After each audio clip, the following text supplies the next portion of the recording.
Muy buenos días, hermanos. Feliz sábado. Me alegra mucho nuevamente poder estar aquí en esta iglesia, la iglesia de ICOT.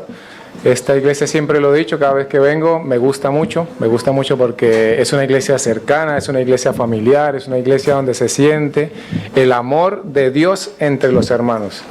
Así que quiero felicitar desde aquí al Ministerio Infantil, están trabajando muy bien, la escuela sabática. Yo veo esta iglesia, siempre pienso en esta iglesia como cada quien haciendo el trabajo que le corresponde hacer.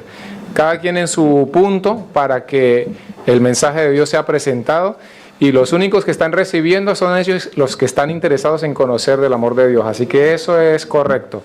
Así que nos alegra mucho acompañarles.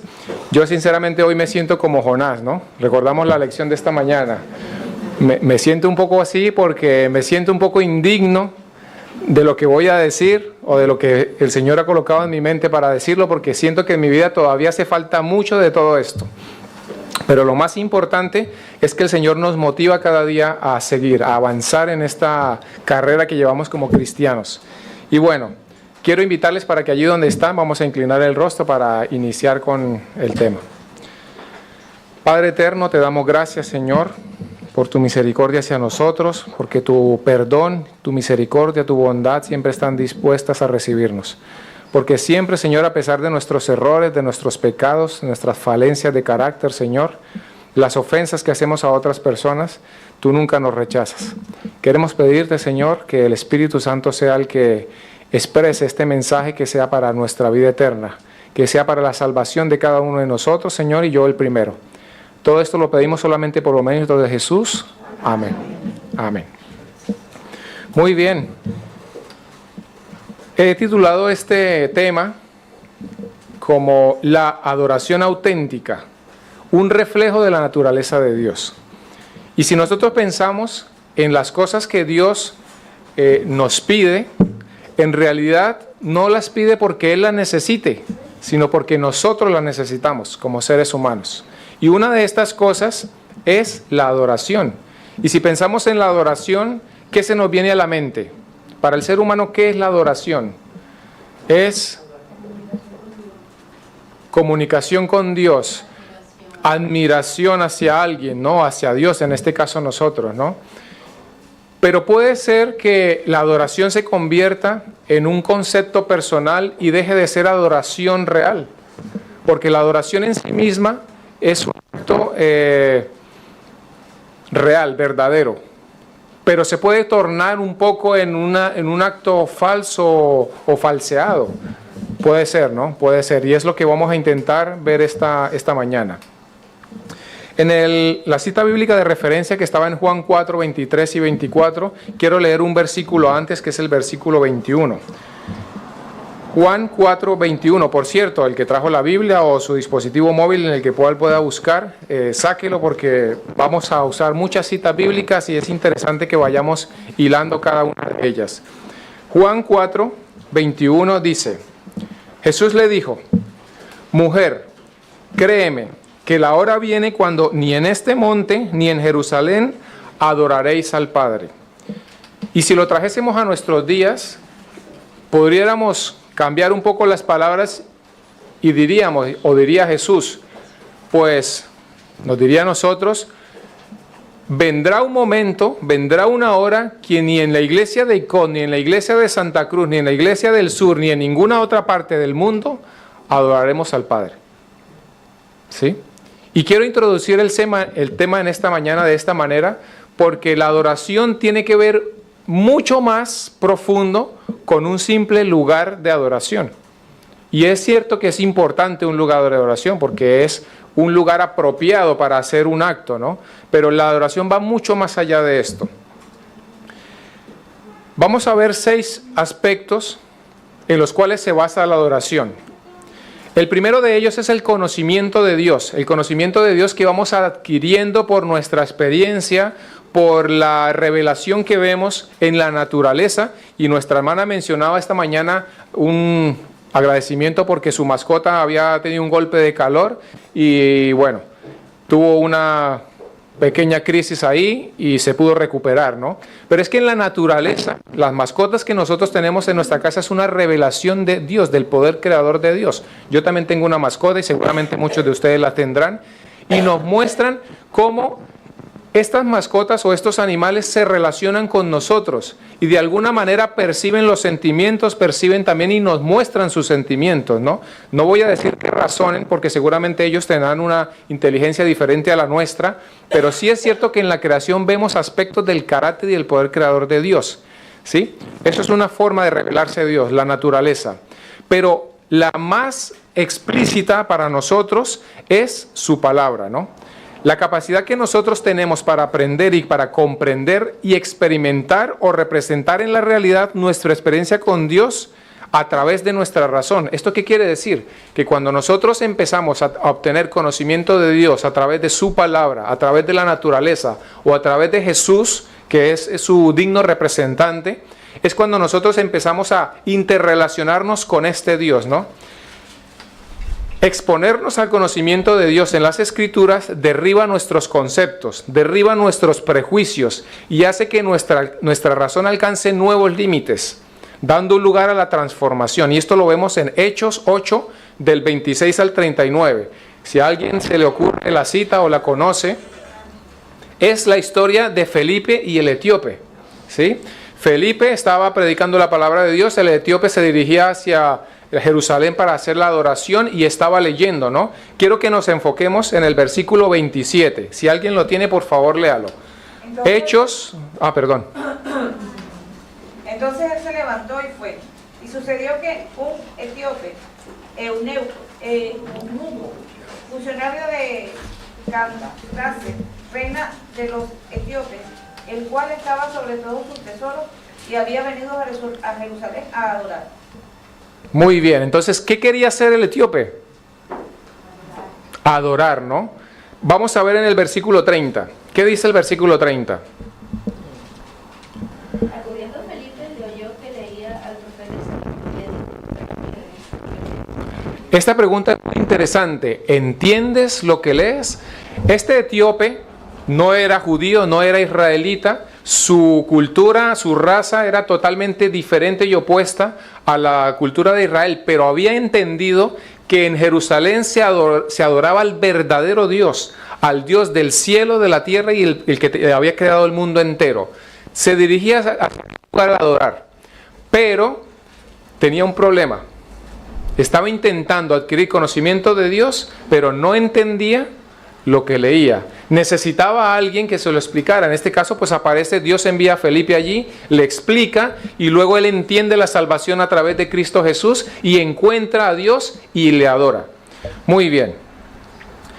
Este es el primer aspecto, conocimiento de Dios. Cuando interrelacionamos con Dios, nos relacionamos con Él, conocemos a Dios, pero esto es una etapa que no termina, sino que es continua. Nunca deja de ser, nunca dejamos de conocer a Dios. La segunda es el resultado de haber conocido al Dios real, al Dios verdadero, y es la obediencia. Dice, se basa en vivir conforme a los principios y mandamientos de Dios, pero la obediencia puede convertirse en un acto de cumplimiento superficial. Lo que en realidad es la obediencia se basa en agradarse por hacer lo que es correcto, un acto relacionado y de equilibrio entre lo que se me pide y lo que yo hago. ¿Qué quiere decir esto? Que cuando conozco a ese Dios que ha hecho muchas cosas por mí, que luego vamos a ver por qué es importante, entonces Él me pide unas cosas. Y yo considero que si ese es el Dios real, lo voy a hacer porque le agrada a Él, mas no porque tengo que hacerlo. Y vamos a ver un ejemplo de esto. Génesis 4, del 1 al 6, nos muestra y nos relata la historia de la ofrenda entre Caín y Abel. Quiero que nos enfaticemos en el versículo 7. Primero, si alguien lo puede leer, por favor. Si bien hicieres, no será enaltecido, y si no hicieres bien, el pecado está a la puerta. Con todo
simplemente quería cumplir para pasar el momento, para satisfacer a ese Dios que está allá con el que él no se relacionaba. Y de esta manera, pues simplemente su acto llevó a un acto de muerte. Pero como les digo, esto es una opinión personal y cada uno, pues conforme a la palabra de Dios, hace un concepto. Entonces lo que vemos es que la obediencia puede ser un simple acto por cumplimiento superficial o puede ser un acto para agradar a Dios, que fue en este caso lo que hizo Abel. Vamos a ver el tercer aspecto, la gratitud. La gratitud es un sentimiento que se refleja o que refleja el hecho de estar en deuda con alguien, que ha realizado algo en mi favor y del cual no soy merecedor. Vamos a ver aspectos de por qué deberíamos ser agradecidos, sobre todo con Dios, ¿no? Apocalipsis 4:11, si alguien lo puede leer, por favor, y luego vamos a leer Daniel 4, vamos a enfocarnos en el versículo 34, Daniel 4:34, ¿vale? Dios, digno eres de recibir gloria, honra y poder, porque tú creaste todas las cosas y por tu voluntad fueron creadas y existen. Muy bien, entonces fuimos creados y la naturaleza entera y el universo entero fue creado por Dios. Reconozcámoslo o no lo reconozcamos, hay un Dios que fue el que creó todas las cosas. Y no me voy a enfocar mucho en este punto, porque estadísticamente o matemáticamente se requiere más fe para creer que todas las cosas surgieron de una explosión a que hay una mente inteligente que creó todas las cosas y que le dio orden perfecto. Si pensamos en nuestro cuerpo con la capacidad de autorrecuperarse, de autorregenerarse, con todos los sistemas que tiene, yo no los voy a mencionar porque yo no soy personal sanitario ni conozco mucho acerca del tema, pero lo que sí sé es que nuestro cuerpo tiene la capacidad de reconstruirse. No del todo, no vamos a perder un brazo, no va a salir, pero de algunas enfermedades, cuando entran virus, cuando entran bacterias, cuando estamos sometidos a cierto estrés, nuestro cuerpo tiene la capacidad de sobreponerse a eso. Y es una maquinaria, por decirlo así, pero en realidad no es el término correcto. Muestra semejanza de que fue creado inteligentemente. Y esta palabra inteligentemente la uso porque no hay otra palabra que se me ocurra con más complejidad. Pero nuestro cuerpo es una evidencia total de que hay alguien que lo creó perfecto. Y nosotros no tenemos las capacidades con las que en realidad Dios nos creó, sino que las hemos ido perdiendo por la enfermedad, por el pecado y por la degeneración del pecado que Dios no menciona en su palabra. Vamos a escuchar ahora Daniel 4:34. Mas el fin del tiempo, yo, Nabucodonosor, alcé mis ojos al cielo y mi razón me fue devuelta. Y bendije al Altísimo y alabé y glorifiqué al que vive para siempre, cuyo dominio es sempiterno y su reino por todas las edades. Amén. Aquí vemos que Nabucodonosor, siendo o quizás fue el hombre más poderoso con el imperio más grande en el mundo y que ha existido y que existirá, reconoció que el único que podía quitar reyes, poner reyes y el que tenía toda la autoridad sobre todo era Dios, el creador del mundo, del cielo, de la tierra y del mar. Tuvo que ser humillado, porque si conocemos en la historia de Daniel, la historia de Nabucodonosor, pasaron muchas etapas de la historia de Nabucodonosor hasta al fin de sus días. La última etapa fue cuando Dios le puso una mente de bestia, estuvo en el campo durante 7 años comiendo pasto y a la intemperie o a las condiciones climáticas donde él quisiera estar, allí como una bestia, simplemente. Luego, después de los 7 años, recuperó su memoria y reconoció, dice en el versículo 34, porque miré al cielo y bendije y alabé el nombre de Dios, dice Nabucodonosor. Esto quiere decir que aunque nosotros no reconozcamos, Dios nos va a enseñar y nos va a permitir transitar por un camino que tendremos que reconocer ahora o en el fin del tiempo cuando ya no haya tiempo. Pero en algún momento reconoceremos por nuestra razón, por nuestra inteligencia, de que Dios es el verdadero de Dios y que nosotros simplemente tomamos unas decisiones para nuestra propia perdición o para nuestra propia salvación. Ahora o después reconoceremos que Dios es el único Dios. De esto, Dios decía en el versículo de Juan 4:23, que Dios o el Padre busca tales adoradores. Nosotros no buscamos a Dios, Él nos busca a nosotros. Pero si nosotros, ejerciendo el libre albedrío, el dominio propio que tenemos y que Dios nos ha dado la capacidad, escogemos otra cosa, es nuestra decisión, pero Dios siempre está buscándonos. Buscó a Nabucodonosor a pesar de su orgullo y a pesar de su rebelión contra él mismo, ¿no? En varias ocasiones o repetidas veces. Entonces, la gratitud simplemente expresamos cuando Dios somos creados, Dios nos salva, Dios nos da el perdón, Dios nos busca. Y esto hace que nosotros expresemos gratitud. Pero la gratitud no está sola. La gratitud está relacionada con la alabanza también, ¿sí? Y la alabanza simplemente es manifestar de forma externa palabras, cantos o palabras de adoración y acciones que honran a Dios, ¿sí? Nosotros hemos recibido bendiciones inmerecidas, la solución a nuestro pecado por medio del perdón y la salvación a través de Jesús, del sacrificio de Jesús por medio del plan que ha ejecutado el Padre. Vamos a buscar Lucas 17 y vamos a ubicarnos en el versículo 16. Lucas 17, 16. Allí encontramos la historia de los 10 leprosos. Recordamos cuántos leprosos vuelven.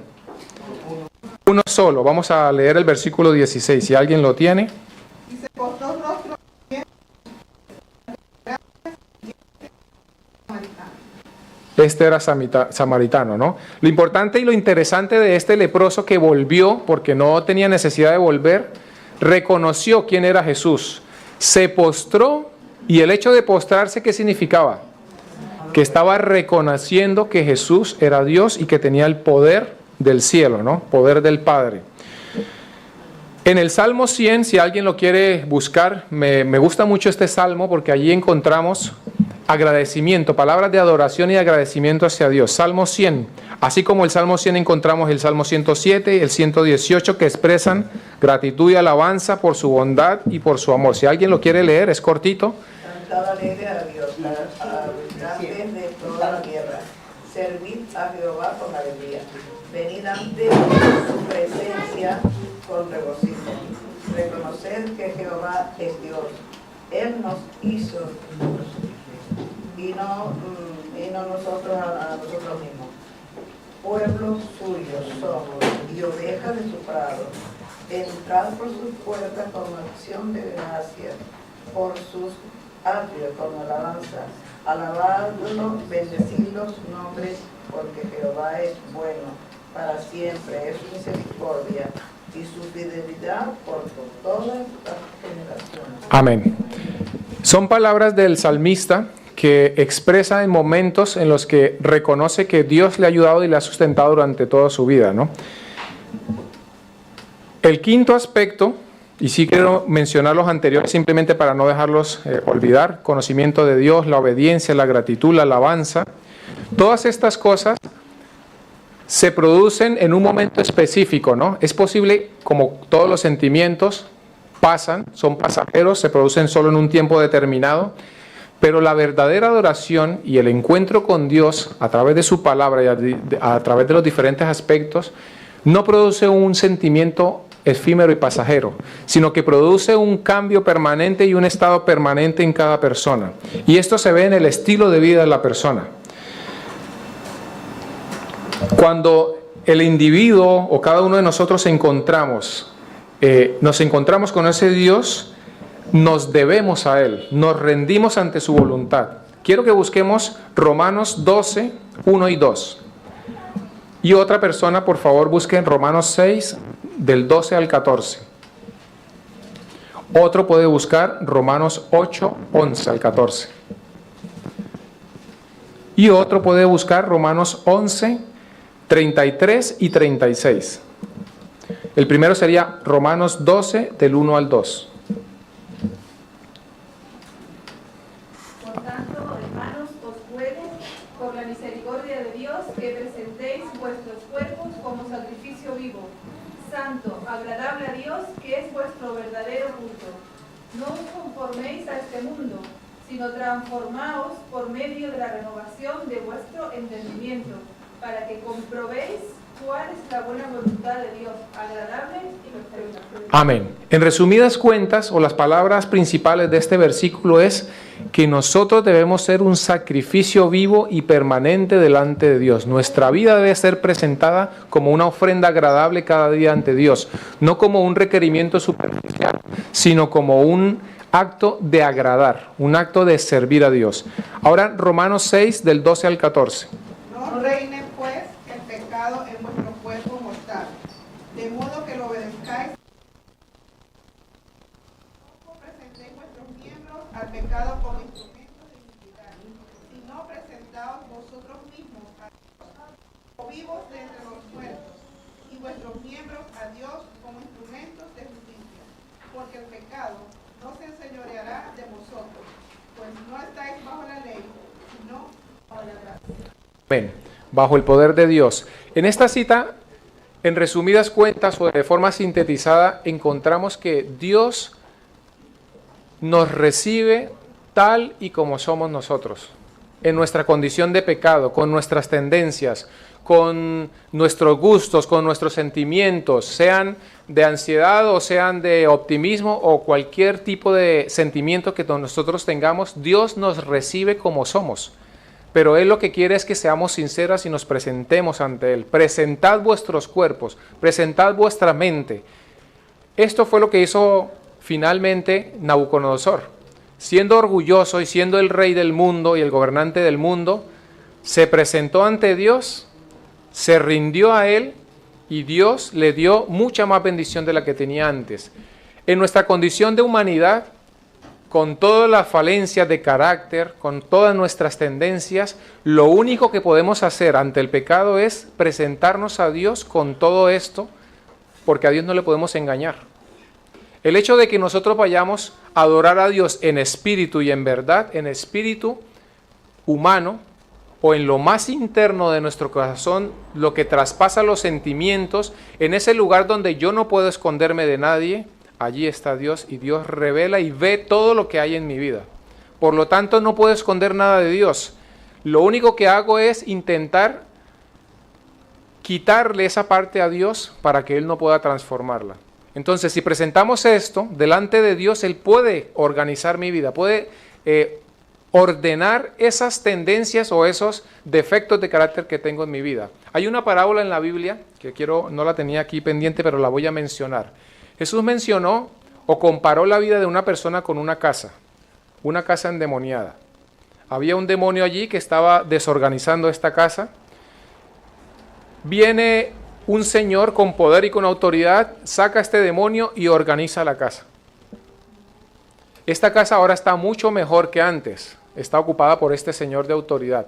Pero si este señor de autoridad se va o es sacado de esta casa, el demonio que estaba antes va, toma 7 demonios más y ahora son 8 y entran a la fuerza de esta casa, y la casa que antes estaba ordenada ahora está peor que en la condición inicial. Y Jesús usa esta representación para hablar de la vida de María Magdalena. María Magdalena fue una persona que vez tras vez se equivocó, fue cayendo, no aceptaba el perdón y el amor de Dios hasta que entendió que su vida no podía ser ocultada delante de Dios, que Dios conocía todos los aspectos de su vida. De hecho, Jesús, cuando la fueron a apedrear, le dijo: ni yo te condeno. ¿Dónde están los que te condenan? Ni yo te condeno. Vete y no peques más. Vete y preséntate ante Dios con todas tus tendencias, con todos tus defectos de carácter, y yo los transformaré. Y María Magdalena a partir de ese momento fue una persona diferente. Volviendo nuevamente al tema, y vamos a leer ahora Romanos 8, del 11 al 14. Si alguien lo tiene, por favor. El Espíritu de aquel que levantó de los muertos a Jesús está en vosotros, el que levantó de los muertos a Cristo Jesús, vivificará también vuestros cuerpos mortales por su Espíritu que está en vosotros. Así que, hermanos deudores, somos no a la carne, para que vivamos conforme a la carne. Porque si vivís conforme a la carne, moriréis. Pero si por Espíritu hacéis morir las obras de la carne, viviréis. Todos los que son guiados por el Espíritu de Dios son hijos de Dios. Amén. el Espíritu de Dios en mi vida es la solución al pecado. Si nosotros como seres humanos seguimos luchando contra nuestras tendencias, es caso perdido. La única manera es que el Espíritu de Dios, ese Señor que tiene poder y autoridad para entrar en mi vida y organizarla y pintar la casa y poner un cuadro y adornarla, que son los frutos que van llegando a nuestra vida cuando permitimos que el Espíritu Santo trabaje en nosotros, es el único que puede producir esos cambios o esa transformación en nuestra vida. Y vamos ahora a Romanos 11, 33 y 36. Oh profundidad de las riquezas, de la sabiduría y de la ciencia de Dios. Cuán insondables son sus juicios e inescrutables sus caminos. Porque ¿quién entendió la mente del Señor? ¿O quién fue su consejero? ¿O quién le dio a él primero para que le fuese recompensado? Porque de él y por él y para él son todas las cosas. A él sea la gloria por los siglos. Amén. Amén.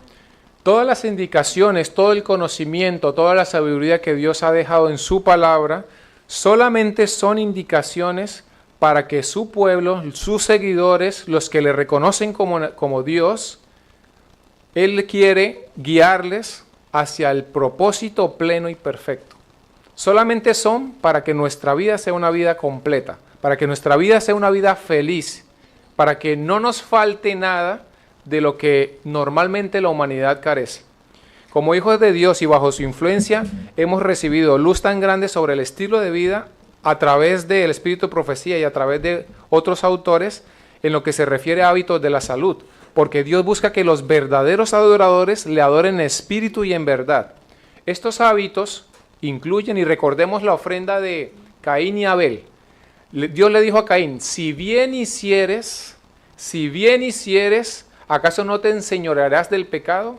Y esta es la parte que nos corresponde a nosotros. Si hacemos bien con nuestra vida, vamos a poder obtener la victoria sobre el pecado, porque el Espíritu Santo trabajará en nosotros. Y simplemente quiero mencionarlos, en el Rincón de los Niños los estaban estudiando, ¿no? Todos los aspectos importantes que nosotros podemos hacer para que el Espíritu Santo pueda trabajar en nosotros. Consumir agua. Es importante el agua para nuestra vida. Todos los mecanismos del cuerpo funcionan porque hay agua en el cuerpo. Si no hay agua o no hay suficiente agua, el cuerpo no puede funcionar bien. Jesús es el agua de vida. Necesitamos a Jesús para que haya movimiento en nuestro espíritu, para que haya orden en nuestra vida. Descanso. ¿Qué pasa si no dormimos? Todo nuestro cuerpo, nuestro sentido está embotado, está perdido, está como si estuviese ebrio, como que no funcionamos bien. Pues durante el descanso, nuestro cuerpo se recupera, la mente se regenera, todos los sistemas como que se equilibran para que puedan estar óptimamente para el día siguiente, ¿no? ¿Qué pasa si nosotros durante la semana no descansamos ningún día y pasan meses y no descansamos un día? Vamos a perder la salud mental, desequilibrarnos mentalmente, nuestro cuerpo, nuestra actividad física no va a ser óptima. No solamente esto, sino que cuando Dios nos ha establecido un día para descansar, no solamente nos recuperamos físicamente, sino que nuestra mente alcanza. Es decir, esto es difícil de explicar, pero yo cuando tenía que hacer guardias, y se los comento, me dedico a los ascensores, y normalmente cuando me llaman un sábado, cuando estaba de guardia, era por una emergencia. Pues yo lo hacía, iba allí y tal, pero si ese llamado me llevaba justamente cuando estaba la hora del culto, pues ¿cómo me quedaba yo? ¿Cómo creen ustedes que me quedaba yo? Sentía que me hacía falta algo, es decir, lo que quiero decir es que el sábado es un momento tan especial que Dios ha apartado su presencia especial para que nosotros podamos recuperarnos. Y el Espíritu Santo solo puede trabajar en nosotros si hemos dedicado un momento y si tenemos la disposición de escuchar lo que Dios nos está diciendo. Es como si alguien te está hablando, pero tú estás atento a otra cosa, ¿no? No puedes estar atento a dos cosas al tiempo, o por lo menos yo no lo puedo hacer. Entonces, el descanso es muy importante y entre eso, pues, el sábado que Dios nos ha regalado donde dedica su tiempo especial. No solamente eso, sino que Jesús también es nuestro descanso. Jesús nos hace alivianar nuestra carga. Llevad mi yugo sobre vosotros. ¿Sí? Muy bien. La otra parte es el ejercicio. ¿Qué pasa si nosotros no hacemos ejercicio? Todos los músculos se atrofian. El cuerpo pierde capacidad, fuerza, velocidad, ya no nos podemos mover igual que antes. Cuando vamos a subir una escalera nos duele la rodilla, nos duele la espalda, nos duele la cabeza. En sí el ejercicio equilibra todas las funciones corporales, así como el descanso que ayuda a equilibrar, pero de forma de recuperación, el ejercicio lo que hace es activarlo, ¿no? Y en la vida espiritual, ¿qué necesitamos ejercer todo el tiempo? Nuestra fe. Nuestra fe, si no estamos ejerciendo nuestra fe, nuestro espíritu flaquea y muere. Es cuando dejamos que se nos vaya el Señor que vino con autoridad a limpiar la casa, se nos va y entonces vienen otros señores que no nos interesan y desorganizan toda la casa. Vamos a ir adelante. La luz, es importante la luz, y en específico hablamos de la luz natural, es importante para nuestra vida. ¿Qué pasa con aquellos que no tienen la posibilidad de dormir en la noche, sino que tienen que dormir durante el día? ¿Cómo está su cuerpo? Pues no se ha recuperado, no está bien, no está equilibrado, él siente que le hace falta descansar. Cuando se prolonga durante mucho tiempo, pues esto es bastante perjudicial para la salud, ¿no? Regula el ritmo cardíaco y proporciona bienestar físico y mental. ¿Cuál es el efecto, o más bien a qué se refleja la luz natural en la vida espiritual? ¿Con qué lo podemos comparar? ¿La luz solar o la luz natural con la vida espiritual? Tenemos la palabra de Dios. Dice, lámpara es a mis pies tu palabra y lumbrera mi camino. Pero recordemos la vida de Saulo de Tarso. Conocía muy bien la palabra, pero esa palabra era muerta en su vida. ¿Qué le faltaba? La luz del Espíritu Santo. La luz de Dios, que es el Espíritu Santo, que es el que hace que descubramos a Dios en su palabra. Él es el que nos ilumina, Él es el que nos conduce, el Espíritu Santo. El aire. ¿Es importante el aire para nosotros? Haga el ejercicio, 30 segundos sin respirar. Y a ver cuánto duramos. ¿Recuerdan el milagro de Lázaro?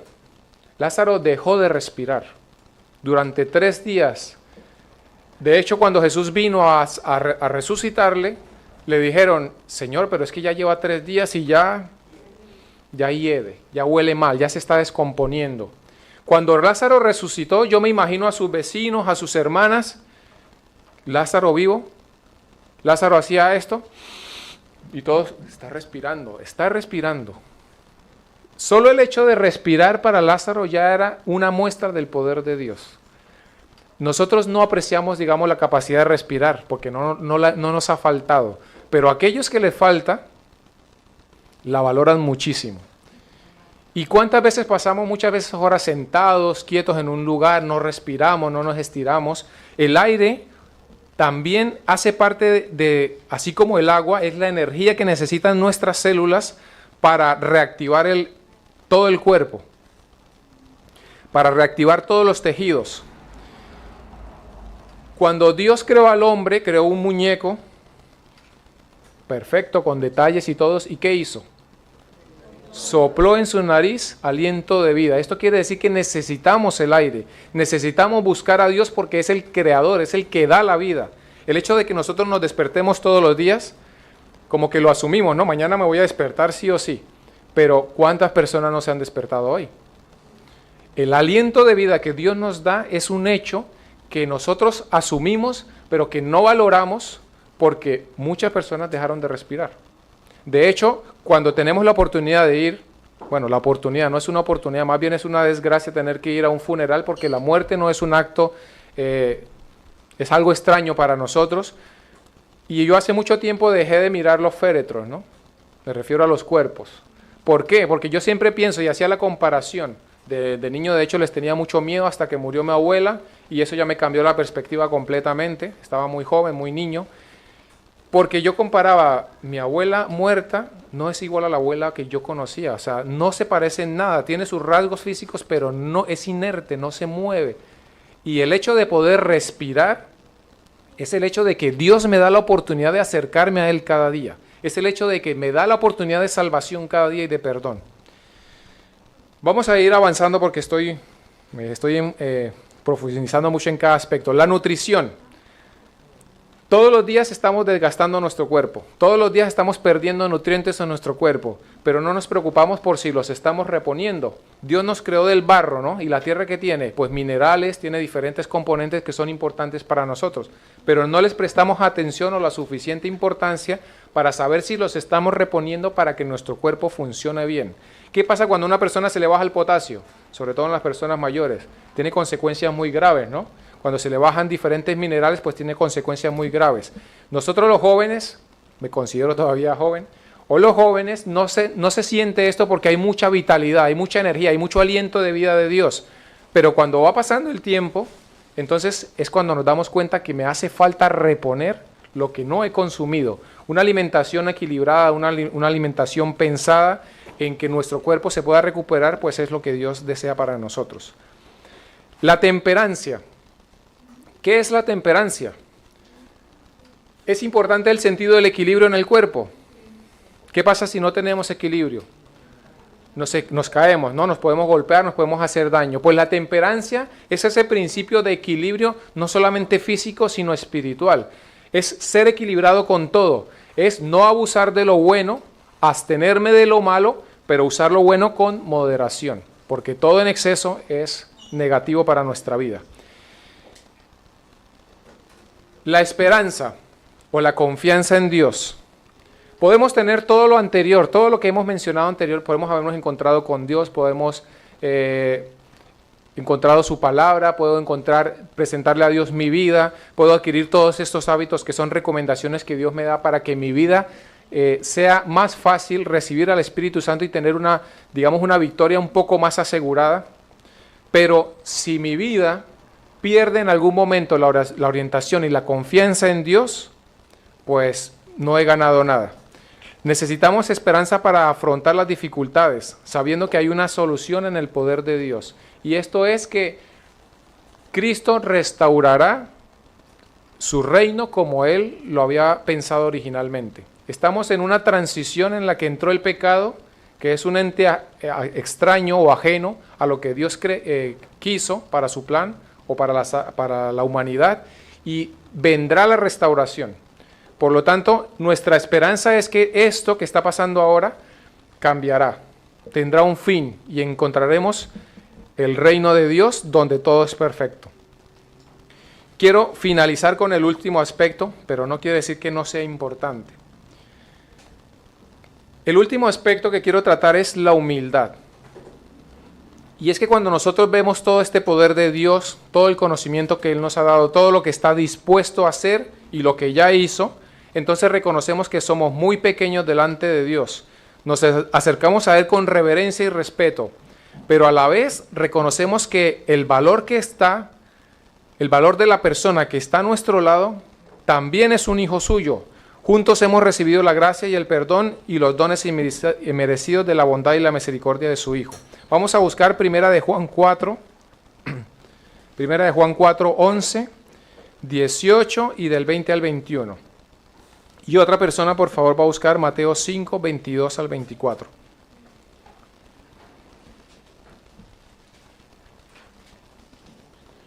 Primera de Juan 4, 11, 18 y del 20 al 21.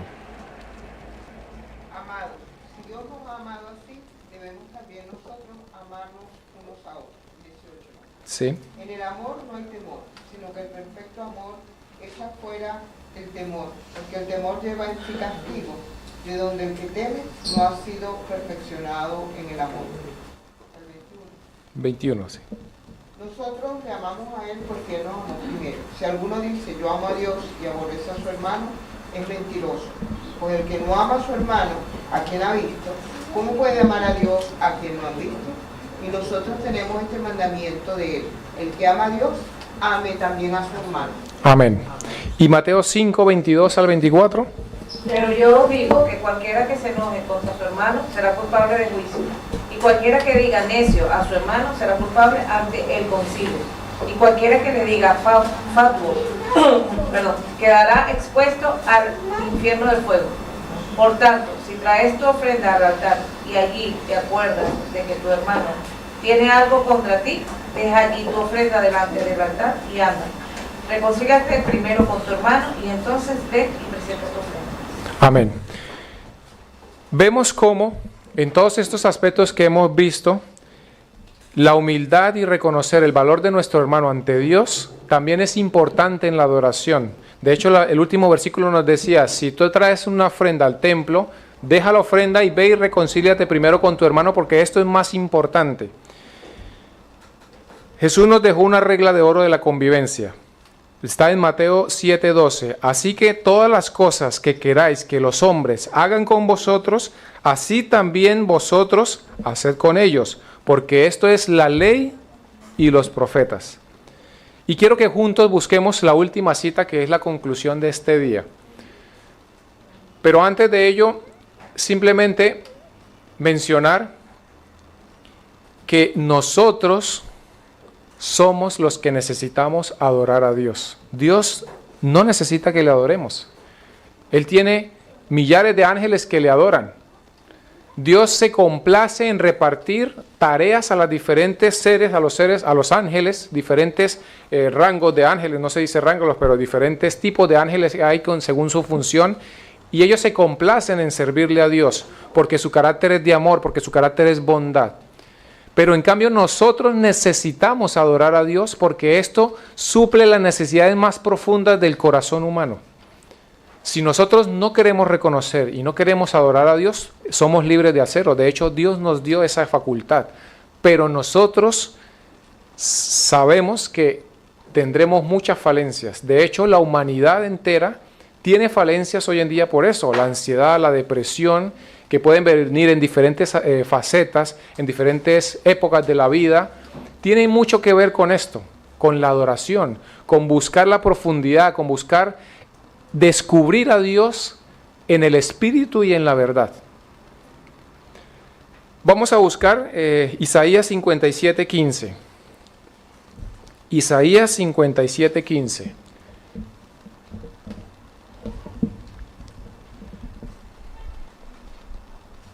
¿Alguien lo puede leer, por favor? Así dice el excelso y sublime, el que habita la eternidad y cuyo nombre es santo.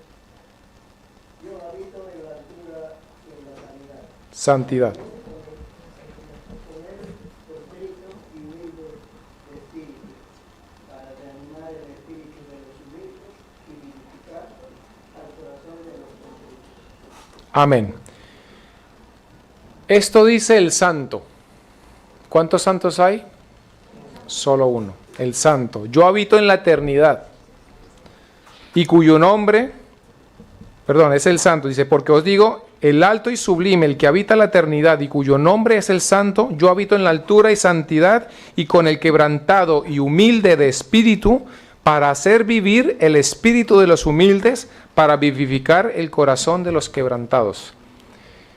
Si queremos encontrar esas cosas esenciales en nuestra vida, tenemos que reconocer, quebrantar y humillar nuestro espíritu delante de Dios. En ese lugar donde nadie nos ve, en ese lugar que está en secreto. Allí es donde debemos encontrarnos con Dios para que Él pueda vivificar nuestra vida, para que Él pueda transformarnos cada día. Después de esto, simplemente seguir sus recomendaciones. Así que, hermanos, Dios nos bendiga, que podamos encontrar en este mensaje herramientas para continuar exaltando y adorando el nombre de nuestro Dios.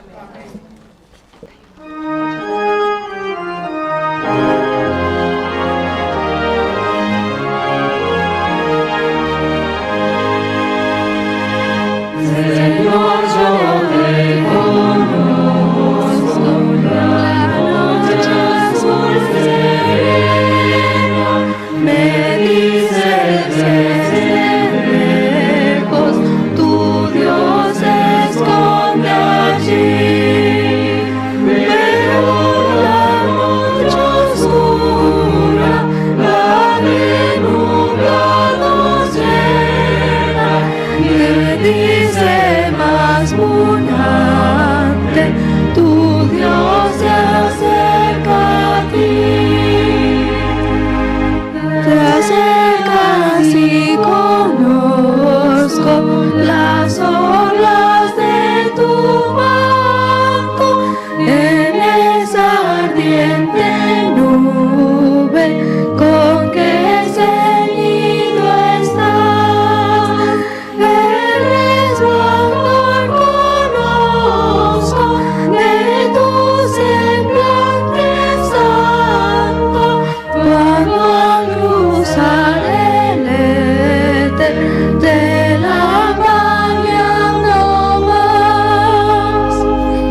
las